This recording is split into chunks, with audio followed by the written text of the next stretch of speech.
2015, il doit y avoir des bases militaires de l'Union européenne dans le Sahel.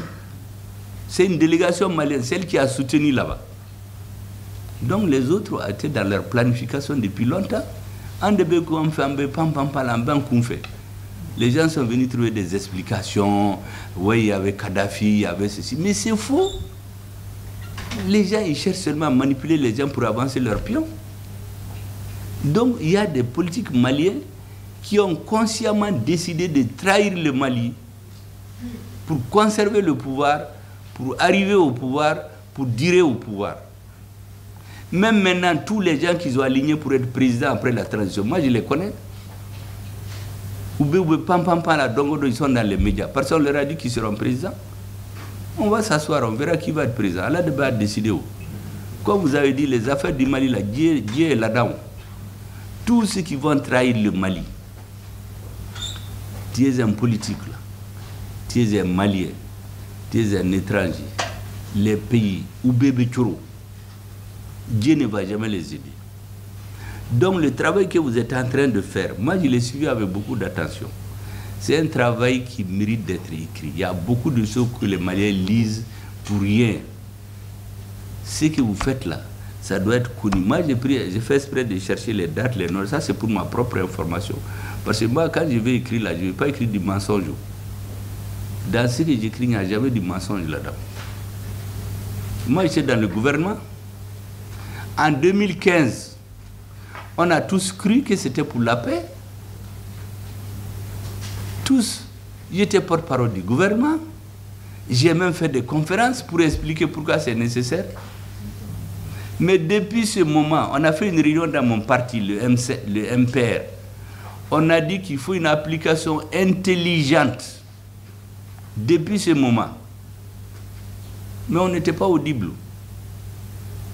J'avais cru, mais déjà à cette réunion, pour ceux qui savent ce qui s'est passé, ceux qui ont suivi, Hervé Latsous, secrétaire général adjoint de l'ONU chargé des opérations, c'est un Français. Dans son discours, qu'est-ce qu'il a dit? Parce que vous savez que la CEMA a refusé de signer. Le HCU a refusé. Hervé Latsous s'est levé pour dire qu'il ne faut pas que le gouvernement malien profite de l'accord pour aller s'attaquer à ceux qui n'ont pas signé. Mais le sang de Ibeka a fait un quart de tour. C'est là-bas la malienneté qui a surgi. Il est allé au micro, il a dit que ce qu'il dit là, eux ils comprennent ce qu'il y a derrière. Parce qu'il préparait autre chose. Ce n'est que le 20 juin que la CEMA et autres là ont signé ce qu'ils appellent relevé des conclusions. Un addendum qu'ils ont collé à l'accord et dire qu'on aura la même valeur que l'accord.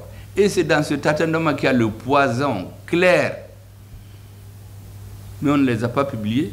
Nous, on était dans le gouvernement, on avait l'accord, on voyageait, on parlait. Djadja, il y avait les addendums là que les présidents et certains ont aérmadon. On faisait les porte-parole, on défendait. Mais lorsque, en 2017, moi j'étais dans le gouvernement, on est venu inventer cette histoire d'autorité intérimaire. C'est le ministre de l'administration territoriale, en complicité avec la France et les rebelles, ont décidé de faire une loi sur les autorités intérimaires. Que partout où les élus sont incompétents, on les enlève, on met une autorité intérimaire. En réalité, ils avaient des choses derrière. Quand il y a eu la résistance à l'Assemblée, ils ont dit qu'on va l'élargir à toute la République. Donc, les gens se sont dit, tous les élus qui sont incapables, on va les enlever pour mettre des autorités intérimaires. Bon, en fait, c'est des délégations spéciales. Comme chaque fois, on change de terme pour nous embrouiller. Quand on a adopté ça à l'Assemblée, en avril 2016, je m'excuse, vous savez, on a fait passer, à partir de ce moment, tous les élus de la région de Tombouctou, de Gao, de Kidal, on les a relevés.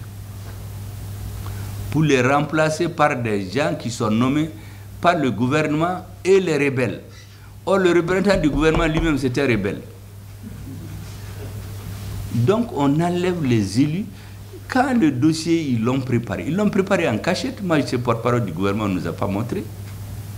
Il est venu avec le Premier ministre, ils ont monté l'opération. Ils ont vu le président. Le Premier ministre a pris son avion, c'est 2017, je disais 2016. Il est allé à New York. Il allait présenter les avancées dans la mise en œuvre de l'accord avec les autorités intérimaires. Moi, je suis dans le gouvernement. C'est à la fin du Conseil des ministres, pendant que lui parlait à New York, on est venu nous distribuer un papier dans lequel il y avait ça. Moi, j'ai levé la main tout de suite parce que j'étais informé de tout ça. J'ai dit, Monsieur le Président, ce que les rebelles n'ont pas obtenu par les armes, ils n'ont pas obtenu dans les négociations. C'est nous qui nous cachons pour leur donner ça sous la table. Il dit, mais comment? J'ai dit, mais ils ont pris les armes pour avoir le pouvoir politique au nord, ils ne l'ont pas eu. Mais ce que vous faites là, ce qu'on est en train de faire, on dissout tous les élus, toutes les grandes communes, les conseils de cercle, les conseils de région, et c'est la rébellion qui désigne déjà. Mais ça, c'est le pouvoir politique qu'on leur donne. Donc beaucoup de ministres ont voulu lever la tête. Le président a dit qu'il n'y a pas de débat. On a levé la séance. Le ministre, là, je l'ai pris à côté. Je lui ai dit, Monsieur le ministre, le jour où on va nous juger à la haute cour de justice, je vais témoigner contre toi et le Premier ministre. Pour haute trahison contre le peuple malien. Le même jour, moi je suis descendu, j'ai été dans mon parti, je leur ai dit que je ne peux plus rester avec ces gens-là. Ils ont décidé de trahir le Mali. Vous pouvez demander aux gens du MPR. Mais je leur ai dit que je veux quitter en douceur, parce que peut-être l'histoire va donner raison à Ibeka. Je ne vais pas parler jusqu'à la fin de son mandat. Mais je ne peux plus rester avec eux. C'est un ancien du MPR, un ancien de l'UDPM qui m'a dit, ce que tu nous as dit là, si c'est vrai, ils vont t'enlever eux-mêmes. Tu sais qu'à Barakeni, il ne peut pas travailler avec toi encore. Donc tu n'as pas besoin de faire trop de bruit. Après, le Premier ministre est venu de New York après avoir lu son fameux discours là-bas. Moi, je suis porte-parole du gouvernement, il m'a dit d'aller parler à la télé. J'ai dit, moi, je n'irai pas. Moi, je n'irai pas défendre un dossier qui est de la trahison contre le Mali. Ce que je peux faire, je peux envoyer une équipe de l'ORTM chez le but de l'administration ou le ministre chargé du Nord. Ils vont donner des interviews, on va les publier, mais pas ma personne. Je ne suis pas parti. Je savais ce qui allait suivre. Le mercredi suivant, on n'a pas fait de conseil des ministres. Le mercredi d'après, on m'a appelé, on m'a dit qu'ils ont remanié le gouvernement et je suis sorti. Moi, j'ai dit alhamdoulilah. C'était le 7 juillet 2016. J'étais rentré le 15 janvier 2015 au gouvernement. J'ai fait 1 an et demi. Et j'avais dit ce jour-là que personne ne m'entendra critiquer Ibeka jusqu'à la fin de son mandat. Parce que peut-être c'est moi qui aurais tort. Je n'aime pas le Mali plus que lui, je ne suis pas sûr. Mais qu'en 2018, je vais expliquer aux Maliens pourquoi je vais me présenter contre lui. Parce que tu peux pas, je suis dans son gouvernement. Avec ATT, on est resté jusqu'en 2007. En 2007, moi, je ne me suis pas présenté contre lui. Mais contre Ibeka, j'ai dit aux gens, je vais me présenter. Et j'ai commencé, j'ai mis les 4 ans là à profit pour faire le livre que vous connaissez, sur le Nord, où j'ai décortiqué président par président. Personne ne peut dire qu'il n'a pas compris. Parce que j'ai pris le temps de Modibo, le temps de Moussa, les 2 temps de ATT, le temps d'Alpha Omar Konaré, ainsi de suite, de Ibeka. Donc celui qui ne veut pas lire tous les livres là, tu vas chercher ce qu'on a fait sur chaque président. Et je suis remonté jusqu'à la Constitution des Nations au Nord. Quand vous entendez les gens pour nous opposer, les Arabes, les Soraïs, les Petits, les Patates, mais c'est faux. Le Nord, ce n'est pas pour les Soraïs, ce n'est pas pour les Peuls, ce n'est pas pour les Touaregs. Le Nord, c'est pour tous les Maliens. Un Touareg à Bamako, il a les mêmes droits, un Arabe à Bamako, qu'un Bambara peut avoir à Kidal. Kidal, originalement, c'est une ville songoï. Quand tu entends dire la ville Touareg, mais c'est faux. Moi, je suis remonté jusqu'à l'an 800. Mais Kidal est une ville songoï. Mais pour nous opposer, on est venu, et la ville Touareg, les Petits, les Patatas. Quand j'étais au Niger en 2023, j'étais à Agadez. Agadez, on dit à tout le monde que c'est la ville de Touareg. Mais c'est faux. J'ai trouvé une mosquée là-bas, la plus grande mosquée de son temps, le plus haut minaret au monde dans son temps, 1500. C'est un empereur du Soudan qui l'a fait, c'était Askia Mohamed. Et le chef traditionnel là-bas, c'est un noir. Ça veut dire que ces histoires d'opposition, Touareg, Arabes, Sonrei, Peul, Bamana, c'est faux. C'est fait pour nous diviser. Quand Soni Alibert était au pouvoir, ces contingents militaires, il y a des contingents composés uniquement de Touareg, d'autres d'Arabes. Ils font des incursions jusqu'à Fès, au Maroc. Il y avait tout là-dedans. Et beaucoup ne savent pas que les Sonrei disent Askia Mohamed. Askia Mohamed, c'est un Sarakolé. C'est Mohamed Touré. Le mot Askia, là, c'est une déformation des mots Sonrei. Asitia, Atekai. Parce que quand Soni est mort, on a voulu une succession dynastique, donner le pouvoir à ses enfants. Les gens ont dit non. Il y a un général auquel Soni avait plus confiance, c'est Mohamed Touré. Donc les gens se sont retrouvés et ils ont écarté son fils. Sa famille est restée. Atekai, en contestant. Il ne sera pas. Astia. Et puis l'autre a pris Askia, il a fait sa coalition avec les marabouts, il a mené la capitale de Gao, c'est devenu à Tombouctou, il a fait son alliance avec les grands érudits musulmans, et puis il s'est imposé. Mais l'histoire a continué. Notre pays a continué. Bon, ces pans de l'histoire là, ceux qui ne les connaissent pas, ils ne peuvent pas diriger le Mali. Ils vont être des intrigants pour chercher l'argent, trahir notre pays à Bana. Notre pays est pour tout le monde. Personne. Moi, je le dis parce que je sais les liens qui entre les Sonrei et les Touaregs. Quand Piroum partait en 1916, mon grand-père a tout fait pour le convaincre. Canadonina, la France n'est pas aussi affaiblie que tu le penses. Bon, chacun a choisi sa ligne, il a perdu. Mais on a gardé ses relations. Si vous demandez la famille de Oulimede, ils vont vous dire que ma famille, c'est des parents de sang, c'est ce qu'ils pensent. Mais moi, je ne suis pas un Touareg. C'est pour vous dire, je vous raconte tout ça là, c'est pour vous faire un peu de travail historique. Ce que vous êtes en train de faire là, je vous assure que c'est de l'or pour l'histoire du Mali. Parce que ces choses-là, beaucoup de dirigeants ne les connaissent pas. A fortiori le peuple. Vos militants là, vous êtes 1000, 2000, 3000, mais vous n'êtes pas partout. Vous savez, en 2017, 2019, quand Macron est sorti pour menacer, convoquer les présidents du G5 Sahel à Pau pour aller signer l'accord d'autorisation du G5 Sahel, qui n'avait aucune base légale avant. Mais j'étais tellement énervé que j'ai fait 2 nuits, je n'ai pas pu dormir. J'ai fait un long article que j'ai publié, j'ai payé moi-même l'argent pour publier dans les journaux. Après, j'en ai fait un petit livret. Le titre, c'est La faillite de l'État malien. Les causes, les responsabilités et les pistes de solutions. Ce livre-là, je l'ai. Mais quand ils l'ont lu, c'est à l'hôtel Salam qu'une espionne, parce qu'ils ont des gens partout, vous les voyez là, c'est des gens qui nous... Elle me dit, monsieur Maïga, vous êtes un subversif. Parce que dans ce bouquin-là, j'ai ressorti toutes les déclarations des sénateurs, des députés, des ministres qui ont dit qu'il faut diviser le Mali. Et le ministre des Affaires étrangères de Sarkozy a dit clairement, je l'ai dit avec le journal, parce que je notais que lui, son dernier voyage à Bamako, en 2012, il est venu voir Ateti. Il lui a dit 2 choses.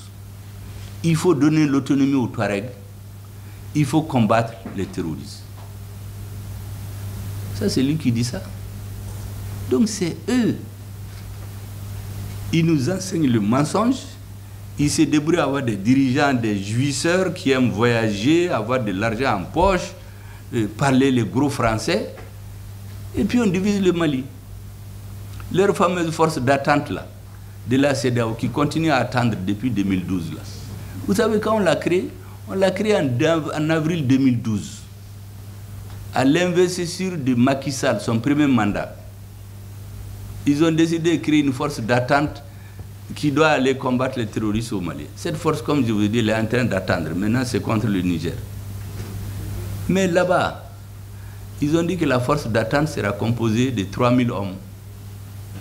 Mais vous savez ce que le ministre français des Affaires étrangères, qui se trouve par hasard dans une salle avec des chefs d'État, Alain Juppé, il dit mais non, ça c'est trop pour seulement contre 500 terroristes. Mais quelle est son affaire? Les terroristes qui soient 500 ou milliers, comme je dis à quelqu'un que nous on prenne un marteau, un éventail ou une serviette pour frapper ces mouches malheureuses là pour les tuer, quel est son problème? Mais il s'est opposé, il dit de ne pas mettre de force d'attente, que c'est trop, ni des affaires étrangères français. Et cette force d'attente là, ils l'ont créée mais n'a jamais agi. Elle est toujours en train d'attendre, depuis avril 2012. Mais les Maliens oublient, récemment ils ont fait une réunion de la CEDEAO, que la force d'attente de la CEDEAO, j'ai dit ils vont continuer à attendre. Donc, quand ça les gens ont commencé à lire, le fait d'avoir les idées, quand c'est dans un livre, ce n'est pas la même chose.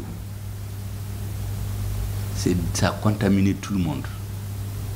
Et le président Assimi Goïta m'a dit en personne, quand il a été à Accra, il a donné le nom du Premier ministre qui veut le choisir. Tous les chefs d'État sont levés pour dire tout sauf celui-là. Donnez-nous un autre, mais on ne veut pas de lui. J'ai dit, président, ces gens ne me connaissent même pas, c'est la France qui leur a dit. Vous tenez donc. Ils avaient des relais ici, la classe politique, je connais les dirigeants. Ils les ont dit de se réunir pour dire on ne veut pas de ce Premier ministre-là. Il est de la dictature, c'est les partisans de Moussa Traoré. Nous, on veut un démocrate. Et puis, il est clivant. Il est un Premier ministre d'un parti. On veut un Premier ministre neutre. Et s'il y a la neutralité en politique dans certains moments de l'histoire, il n'y a pas de neutralité. Soit tu es avec le Mali ou tu es contre le Mali. Celui qui ne veut pas s'engager dans la Lideco n'est qu'on là. Ils ont fait les meetings à la pyramide du souvenir. Les ambassadeurs se sont réunis pour aller voir le président, pour changer de Premier ministre. Tout ça, c'est eux. Mais pendant ce moment, ce que vous êtes en train de faire là, je ne le savais pas. Il faut que ça soit dans un écrit. Moi, je peux me lever aussi pour dire aux Maliens que c'est moi qui ai commencé la lutte. Mais vous avez commencé avant moi. Vous êtes là depuis 2017, pendant que moi, j'étais porte-parole du gouvernement. Et moi, je croyais en ce moment-là que tout allait marcher. Donc, si vous n'écrivez pas, demain, je vais dire aux gens que tout a commencé par moi. Mais vous êtes en train de démontrer quand ça a commencé. Et vous ajoutez ce que moi, j'ai fait parmi les points essentiels. Effectivement, quand je partais à New York, c'était un pur hasard. C'est par hasard que le président m'a dit qu'il est invité à New York. Est-ce que je peux aller le remplacer? Après, je suis venu, j'ai dit au président, mais qu'est-ce que je vais dire là-bas?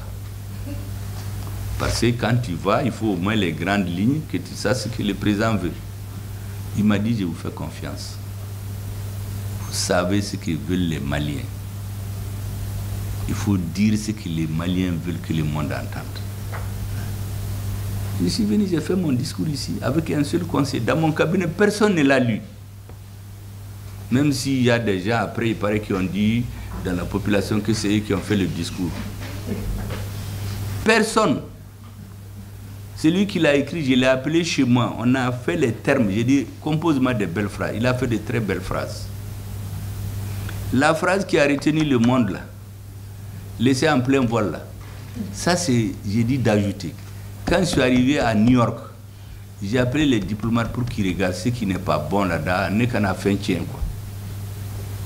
Mais ce n'est pas un terme diplomatique. Si ça ne tenait qu'aux diplomates, ils vont dire d'enlever, c'était trop dur. Moi, je leur ai dit que ça, c'est la politique, ça, c'est pas la diplomatie. Et comme j'étais malade, je suis parti avec mon discours. Le protocole est venu le prendre, parce que quand vous partez là-bas, le protocole amène votre discours, après vous venez. Il est venu, j'ai dit à la dame, merci beaucoup, mon discours là, je vais le garder. Quand mon temps est venu, je lui ai donné les papiers, puis je l'ai suivi. Elle a déposé, j'ai mis ma main là-dessus. Ils m'ont dit, vous voulez parler au prompteur? J'ai dit non, moi je vais lire. Le prompteur là, on ne va pas venir me dire que le courant est coupé. Si le prompteur là, tu peux te tromper. Moi j'ai lu mon discours Et puis j'ai dit au ministre, maintenant là, je ne suis plus rien, je vais dans ma chambre, je suis malade d'air. Je suis allé me coucher.